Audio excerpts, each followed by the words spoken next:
State Audit cracks down on the Rogers County Sheriff's Office. It's a follow-up to a story that 2 News investigators first broke last week. Investigator Marla Carter is here to tell us what the audit uncovered. Marla? Karen and Russ, last week we told you how the sheriff put an undercover camera on a county commissioner's property. The state auditor has concerns over how the sheriff paid for that camera and the lack of paperwork. This is the camera that I found up on the north fence there. Rogers County Commissioner Kurt Thacker found this camera on his property. The sheriff's office admits it put it there, and now the purchase of it is part of a state audit. The 2 News investigators told you last week that Thacker had some flood mitigation work done on his property.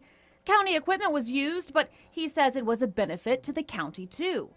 The sheriff wasn't convinced and installed a camera on Thacker's private property. Now the state auditor wants to know how that camera was paid for. The sheriff's office says it never got a bill for the camera, so it doesn't have a receipt. But it does have other paperwork to show that it tried to get a receipt. Thacker isn't convinced. It goes to show that they were expending county money on something that at this point they can't even prove that they own it. They say they own it. It is registered to them. They can't produce a purchase order, receiving a report. Sheriff Scott Walton wasn't available for an on-camera interview, but did tell us they keep a detailed inventory just like they're supposed to. There's also concern about the legality of the camera on private property, something Walton defended last week. There's no need for any search warrant. It's not intrusive of anybody's privacy, and it doesn't violate Fourth Amendment rights or any other. Trespassing, the violation of my civil rights has me concerned.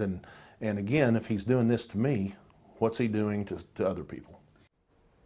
Thacker is talking with his attorney about his options for possible action against the sheriff, and the undersheriff says Thacker's use of county equipment could still be reviewed by a grand jury. It's a story the 2 News investigators will continue to follow. Marla Carter, 2 News works for you.